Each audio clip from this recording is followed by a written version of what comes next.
안녕하세요 여러분들, 테크노사우루스의 티라노입니다. 자, 오늘은요 지난번에 너무 많이 패서 그런지 이제 연락도 없는 인텔의 신작 270K 플러스. 사실은 이제 단물 다 빠졌잖아요. 시간이 좀 지나가지고 안 하려고 했었는데 그런 얘기들이 들리더라고요. 인텔이 막 구릴 때는 막 미친 듯이 패다가 인텔 괜찮으니까 아무 소리도 안 한다. 근데 그런 건 아니거든요. 그래서 한번 가져와 봤고요. 얘는 여러분들 아시다시피 265K의 리프레시 버전입니다. P코어는 차이가 없는데요, 이 코어가 4개가 더 많고 L2, L3 캐시 용량이라 칩넷 간의 데이터 전송 속도인 DQD 클럭, 원코어 클럭도 향상이 되면서 265K보다는 오히려 285K랑 더 비슷하다, 이런 얘기까지 나오고 있는 상황인데, 그런데 가격이 51만원대. 야, 미쳤냐 진짜. 저는 가격 처음 봤을 때요, 인텔이 뭐 잘못 먹었나 싶었거든요. 지금 보면은 265K가 47만원대니까요 4만원 정도 차이라서 새로 사실 분들은 당연히 270K로 넘어가셔야 되고요. AMD 제품이랑은 이게 가격적으로 딱 매칭이 되는 제품은 없어요. 살짝씩 좀 차이가 나. 얘랑 이제 코어 성능으로 많이 비교가 됐었던 애가 9900X 정도 되는데, 걔에 비해서는 한 10만원 정도 싼 상태고 9800X3D 요거에 비해서는 한 5만원 정도 더 저렴한 제품이라고 보시면 돼요. 자, 먼저 요거는 시스템 구성이고요. 보드 같은 경우에는 왜 지난번에 제가 긱바 X3D 보드 한번 보여드렸었잖아요. 딸깍하면 오버클럭 되는 기능, 그거의 인텔 버전이 요번에 새로 나와가지고 그거 받아온 거예요. 자, 바이오스 보면은 울트라 터보 모드라고 되어 있고요. 레벨 1부터 3까지 있는데, 오늘은 완전 디폴트 상태, 그냥 아무것도 안 만진 거랑 터보랑 익스트림 모드, 그러니까 레벨 2랑 3를 같이 한번 비교를 해드릴 거예요. 자, 바로 보시죠. 시네벤치 R23이랑 2026. 야, 이게 점수가 50만원짜리가 맞나 싶죠? 이래서 사실 사람들이 작업은 아직까지는 인텔이다, 이런 얘기를 하는 거예요. 동급이라고 얘기를 했었던 애가 9900X인데 얘가 이제 업데이트가 좀 되면서 285K랑 유사하게 바뀌었다라고 했잖아요. 완전히 9950급은 아니긴 한데 그거랑 거의 유사한 점수가 나오고요. 싱글은 오히려 소폭 좀 앞서고 있죠. 자, 그 다음에 퓨즈벤치에서도 이게 매번 돌릴 때마다 컨디션에 따라서 조금씩 다르긴 하거든요. 많게는 한 5, 6초 가까이도 차이가 나거든. 그런데 이번에 나온 점수 기준으로 봤을 때는 9900X 얘에 비해서도 소폭 빠르게 측정이 돼요. 다만 이게 성능이 막 생성될 수는 없잖아요. 당연히 전력은 암드보다 조금 더 먹습니다. 패키지 전체에 들어가는 전력 기준으로 봤을 때는 암드보다 한 20에서 30W 남짓? 이 정도 들어간다고 보시면 되고, 센서 온도는 거의 꽉 차죠. 최대 97도. 이게 근데 아까 전에 제가 시스템 구성 보여드렸잖아요. 3열 수냉으로 테스트를 한 거라서요. 게임은 그래도 공냉으로 사용이 가능할 것 같은데, 이거 작업을 하시겠다 그러면은 무조건 수냉으로 가셔야 될 것 같아요. 자, 그러면은 터보 모드를 적용한 거는 어땠을까요? 아예 스톡 레벨 2, 레벨 3 상태에서 찍은 데이터인데요. 전체적으로 이게 소비 전력도 살짝 풀고 램이나 이런 것들도 조금 오버가 들어간 듯한 느낌이, 그거에 따라서 어쨌든 소폭이긴 하지만 성능이 조금 올라가기는 해요. 다만 이게 지금 터보 모드까지는 그래도 어찌어찌 돌아가긴 하거든요. 근데 이거 익스트림은 이거 올코어 돌리는 멀티 작업은 안 돌아가. 몇 번 시도를 했는데 똑같더라고. R23, 뭐 2026, 퓨젯벤치, CPU 코어에 있는 전력 다 때려 매기는 상황에서는 안 돌아가요. 아무래도 이게 터보 모드만 지금 보더라도 R23에서 최대가 거의 330W까지 들어가고요. 2026에서도 315W까지 들어가죠. 온도는 지금 최대 둘 다 106도까지도 찍히고요. 근데 익스트림은 거기서 지금 한 단계를 더 넣겠다는 거잖아. 그래서 안 되는 것 같아요. 아예 임계 온도를 갖다 넘어버리니까 셔트다운을 시켜버리는 거지. 모르겠어요. 저는 이게 어쨌든 레벨을 올리면 올릴수록 전력이 더 들어가면서 성능이 올라가긴 하지만 전력 대비 올라가는 성능이 그렇게 효용이 있어 보이진 않잖아요. 작업 중심으로 쓰실 분들에게는 이 울트라 터보 모드가 딱히 그렇게 쓸모가 있을 것 같진 않습니다. 플러스 요번에 이제 제가 테스트를 다시 한번 해보니까 50만원짜리 CPU가 논 오버에서 이 정도 성능을 낸다. 9900X보다 9950X에 더 가까운 성능을 내면서 9900X보다 10만원 싸다? 더 이상 가성비 논란은 의미가 없다고 생각합니다. 자, 그럼 여러분들 게임은 어땠을까요? 먼저 5만원 정도 차이가 났었던 9800X3D랑의 비교예요. 이게 나중에 좀 정리된 걸 보시면 아시겠지만 터보 모드랑 익스트림 모드까지 같이 하다 보니까 어떤 타이틀에서는 좀 차이가 많이 나고 어떤 타이틀에서는 좀 차이가 안 나고, 이러다 보니까 테스트 개수가 계속 늘어나가지고 9개까지가 된 거거든요. 진짜 차이가 안 나는 거는 사이버펑크, 이거는 한 3% 정도 나고요. 캐시 적중률이 좀 떨어지는 똥게임으로 갈수록 이게 차이가 더 벌어진다, 이렇게 보시면 되는데, 이게 지금 여러분들 제가 일부러 차이가 더 많이 나 보이게 하려고 하는 게 아닙니다. 테스트 베드 보시면 아실 거예요. 5090으로 하긴 했지만 해상도를 보세요. QHD야. 원래 CPU 병목을 보기 위해선 FHD로 해야 되는 게 맞잖아요. 이러니까 자꾸 차세대 노바레이크에서 BLLC, 그러니까 캐시 늘린 모델을 갖다가 추가를 하겠다, 이런 얘기가 나오는 건가 봐. 이 차이가 결국에는 물리적인 캐시 용량을 갖다가 늘리지 않으면 좁힐 수가 없으니까. 자, 그 다음에는 터보 모드를 갖다가 적용을 했을 때는 어떻게 되는지 한번 보시죠. 이게 타이틀마다 좀 편차가 있긴 하지만 대부분 에버리지 1%, 0.1% 조금씩은 올라간 게 보이죠. CPU 성능 비중이 조금 더 큰 타이틀일수록 이 성능 편차가 더 많이 반영이 되는 것 같은 느낌이고요. 뭐 말하면 입 아프겠지만 당연히 이 터보 모드, 익스트림 모드로 올리면 올릴수록 전력 소모는 더 늘어납니다. 이게 뭐 사실 이 정도 프레임 차이 나는 게 얼마나 눈에 띄겠느냐 이렇게 생각하실 분들도 있을 것 같긴 한데 어쨌든 게임을 하는 당사자 입장으로 봤을 때 이 정도면 충분히 의미 있다라고 봐야 되지 않나? 라는 생각이 드는 몇 가지 타이틀은 분명히 있는 것 같아요. 아니 10%가 뭐 A 이름이냐고. 보통 게임 프레임에서 10% 정도 올리려면 아예 세대가 다른 게 나와야 되잖아. 근데 이거는 딸깍 한 번이잖아요.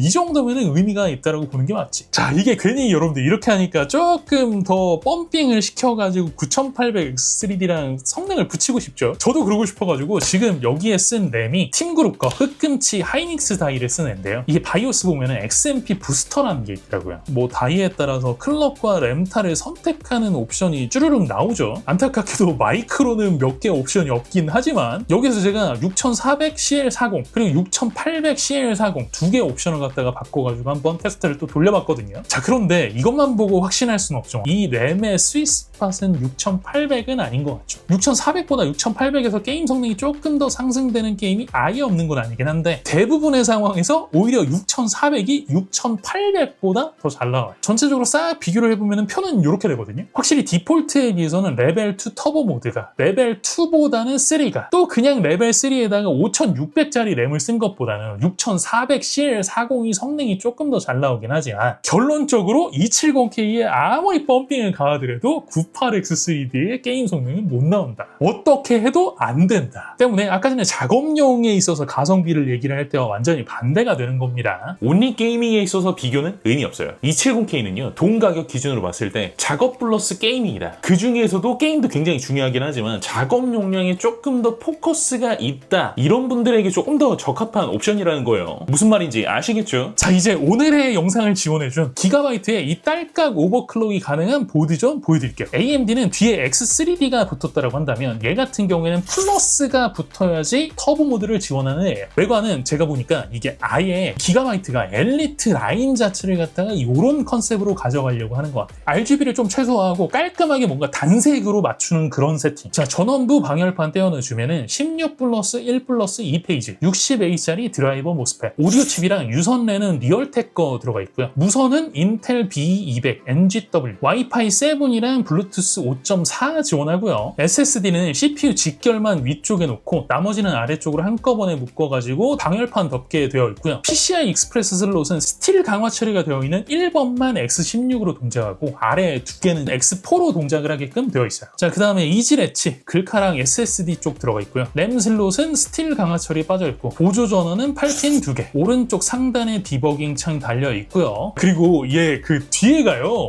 이야, 이 가격에 풀 메탈로 된 통짜 가드가 붙어 있어요. 저번에 어로스 엘리트 X3D 때도 마찬가지였고요. 이제는 OL 라인까지는 아예 전부 백풀을 갖다가 달려고 하는 것 같아요. 뒤쪽에 서머 패드도 붙어 있거든요. 이게 기능을 해. 그러니까 실질적으로. 자, 마지막 후면 포트 풍부하진 않지만 부족하다는 느낌은 없는 정도의 수준이죠. USB4나 각종 퀵 버튼 전부 다 들어가 있고요. 사실 이게 인텔도 그렇고 AMD도 그렇고 이제는 뭐 이런 특별한 기능이 필요가 없다. 그럼 일반적으로는 비보드로 가도 충분하긴 한데 얘는 지보드이기 때문에 어쨌든 가격이 조금 더 나가거든요. 지금 보시면은 생각보다는 그렇게 비싸지 않은데 38만 원? 그냥 플러스 빠진 어로스 엘리트가 33만 원. 얘는 더 싸구나. 5만 원이 차이가 나는구나. 이게 지금 발매 시기가 조금 차이가 나다 보니까 몇 가지가 좀 옵션이 다른 것 같거든요. 근데 제 생각에는 이게 여기서 이런 얘기해도 되는지 모르겠는데 수동으로 이 옵션들을 갖다가 세부적으로 만질 수 있는 분들은 오히려 플러스가 빠진 모델이 나을 수도 있을 것 같아요. 전원부가 플러스가 빠진 게 좀 더 빵빵하기는 해. 다만 또 뭐 공식적으로 가능한 딸깍이랑 수동 조작을 하는 건 책임의 소지가 좀 달라질 수도 있으니까 내가 어느 정도 숙련도가 있는가 요걸 기준으로 따져서 생각을 하시면 될 것 같아요. 취향에 따라서 무슨 말인지 아시겠죠? 오케이! 자, 오늘 영상은 여기까지입니다. 영상이 재미있으셨다면 구독과 좋아요 그리고 알림 설정 꼭 잊지 말아주시고요. 저는 다음 시간에 또 재미있는 영상으로 찾아뵙도록 하겠습니다. 지금까지 저는 티라노였습니다. 고맙습니다.